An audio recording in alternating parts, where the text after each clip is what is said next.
दोस्तों वैसे तो इसराइल के बारे में दुनिया के लोगों की तरफ से अपनी अलग अलग राय रखी जाती है। कुछ लोग जहां एक तरफ ये मानते हैं कि इसराइल हद से ज़्यादा ताकतवर और हद से ज़्यादा चालाक देश है, जिसकी वजह से तमाम मुस्लिम देश मिलकर भी उसका मुकाबला नहीं कर पाते हैं, तो वहीं दूसरी तरफ कुछ लोग ऐसे हैं कि जो ये मानते हैं कि दरअसल इसराइल ताकतवर नहीं है बल्कि मुस्लिम देश खुद ही कमज़ोर हैं, आपस में टूटे हुए हैं, इसी वजह से वो चाहकर भी कभी इसराइल का मुकाबला नहीं कर सकते हैं। मगर दोस्तों इन दोनों ही विचारों से उलट हमारी दुनिया में इंटेलेक्चुअल का ग्रुप ऐसा भी है कि जो इसराइल के बारे में ये मानता है कि दरअसल अंदरूनी तौर पर इसराइल कोई देश है ही नहीं, बल्कि ये तो एक अनऑफिशियल अमेरिका का मिलिट्री बेस है, यानी आसान लफ्जों में कहें तो अमेरिका का फौजी अड्डा है कि जिसका इस्तेमाल अमेरिका हमेशा मिडिल ईस्ट में अपनी पकड़ बनाए रखने के लिए करता आया है, और फ्यूचर में भी इसराइल अमेरिका के लिए वो इकलौता ऑप्शन है कि जो हमेशा मिडिल ईस्ट में यानी कि मुस्लिम इलाकों में उसकी पैठ उसके दबदबे की गारंटी देता है।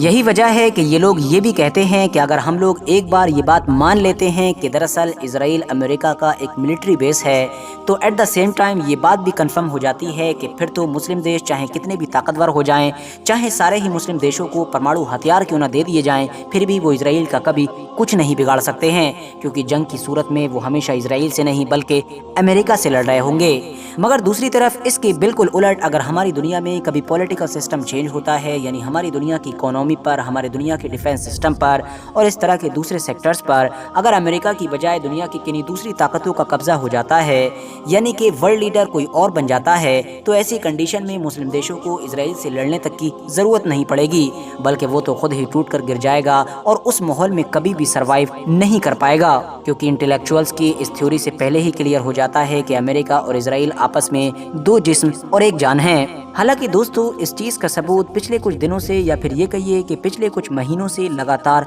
देखने को भी मिल रहा है। हमारी दुनिया की राजनीति में जो कुछ बदलाव आ रहे हैं और ख़ास तौर से मिडिल ईस्ट यानी कि मुस्लिम दुनिया में जो कुछ चल रहा है, उससे अमेरिका भी उतना ही ज़्यादा परेशान और डरा हुआ है कि जितना ज़्यादा इसराइल परेशान है। इसराइल और अमेरिका दोनों ही इतने ज़्यादा बेबस कभी नज़र नहीं आए हैं, और ख़ास तौर से इसराइल ने अपने वजूद पर इतना ज़्यादा ख़तरा कभी महसूस नहीं किया है। मगर दोस्तों अब सवाल यही है कि आखिर हमारी दुनिया की राजनीति में और ख़ास तौर से मुस्लिम दुनिया में क्या चल रहा है कि जिसने इन दोनों के ही होश उड़ा रखे हैं। RH नेटवर्क के नॉलेजेबल फ्रेंड्स, वैसे तो पिछले कुछ महीनों के अंदर ही मुस्लिम दुनिया में होश उड़ा देने वाली इतनी ज़्यादा चीज़ें हुई हैं कि जिनको एक वीडियो में मेंशन करना मुमकिन भी नहीं है, मगर अगर कुछ मेजर चीज़ों के बारे में बात कर ली जाए और ख़ास तौर से लेटेस्ट डेवलपमेंट के बारे में बात की जाए तो वो दरअसल अमेरिका और सऊदी अरबिया की दोस्ती में देखने को मिला है। सऊदी अरबिया और अमेरिका की 90 से 100 साल पुरानी दोस्ती, जो न सिर्फ ऐतिहासिक है बल्कि हद से ज़्यादा अटूट भी मानी जाती थी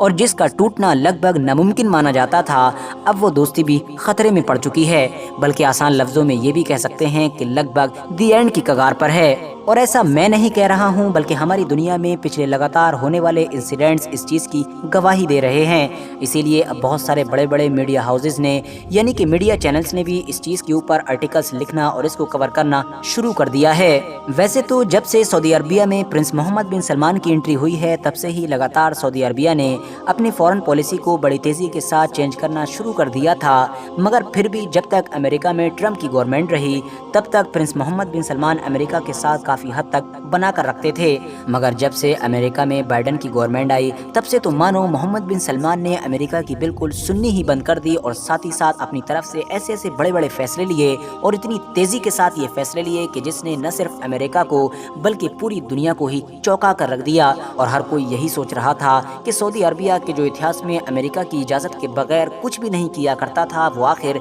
अमेरिका के खिलाफ जाकर इतने बड़े बड़े फैसले कैसे ले सकता है। चाहे बात हो रशिया यूक्रेन वॉर की कि जिसमें सऊदी अरबिया ने वेस्ट की पूरी कोशिशों के बावजूद भी रशिया का खुलकर विरोध नहीं किया, या फिर बात हो सीरिया के अरब लीग में शामिल करने की कि जिसका अमेरिका ने खुला विरोध किया था, हर मामले में ही सऊदी अरबिया ने अमेरिका को आंखें दिखाईं। इसके अलावा सऊदी अरबिया ने सबसे बड़ा झटका तो उस वक्त दिया कि जब उसने अमेरिका और इसराइल के सबसे बड़े दुश्मन यानी ईरान से ही दोस्ती कर ली। न सिर्फ दोस्ती की बल्कि ये दोस्ती चीन के द्वारा कराई गई थी, और ये चीज़ अमेरिका के लिए और भी ज़्यादा खतरनाक थी। इसके अलावा भी चाहे चीन से हथियार खरीदना हो या फिर यमन में शांति की पहल करना हो या फिर ओपेक में बढ़ चढ़ कर हिस्सा लेना हो, ये सारी ही चीज़ें इस बात की तरफ इशारा कर रही हैं कि सऊदी अरबिया न सिर्फ अमेरिका की छाया से बाहर हो चुका है बल्कि उसको आंखें दिखाने की भी कोशिश कर रहा है। दरअसल दोस्तों, पिछले साल रशिया यूक्रेन वॉर की वजह से सऊदी अरबिया ने कच्चे तेल के उत्पादन में कटौती की थी ताकि वो ज़्यादा से ज़्यादा कच्चे तेल के दाम बढ़ा सके। ऐसा करने से सबसे ज़्यादा नुकसान अमेरिका और यूरोपियन कंट्रीज को हो रहा था। इसीलिए अमेरिका ने उस दौर में खुली चुनौती दी थी कि अगर सऊदी अरबिया रेट बढ़ाने के लिए तेल के उत्पादन में कटौती करेगा तो उसको अंजाम भुगतना होगा। मगर दोस्तों, ज़ाहिरी तौर पर यानी खुले तौर पर तो तब से ही सऊदी अरबिया ने लगातार अलग अलग मंचों पर बड़ी नरमी के साथ इसका जवाब दिया था। यानी हमेशा यही कहने की कोशिश की थी कि तेल उसका अपना है, ये नेचुरल रिसोर्सेज उसके अपने हैं, तो वो कोई भी फैसला लेने के लिए अमेरिका से आज़ाद है। मगर दोस्तों, अभी लास्ट फ्राइडे वॉशिंगटन पोस्ट की तरफ से एक रिपोर्ट छापी गई है जिसने पूरी दुनिया में तहलका मचा दिया है। तहलका इसलिए मचा दिया है क्योंकि ये रिपोर्ट दरअसल अमेरिका के एक खुफिया डॉक्यूमेंट से ली गई है। इससे पता चलता है कि जब उस दौर में अमेरिका ने सऊदी अरबिया को तेल उत्पादन में कटौती करने को लेकर धमकी दी थी तो अंदरूनी तौर पर सऊदी प्रिंस यानी मोहम्मद बिन सलमान ने भी निजी बातचीत में अमेरिका को धमकी दी थी और उसमें कहा था कि अगर ऐसा हुआ तो सऊदी अरबिया अमेरिका से न सिर्फ अपने रिश्ते तोड़ लेगा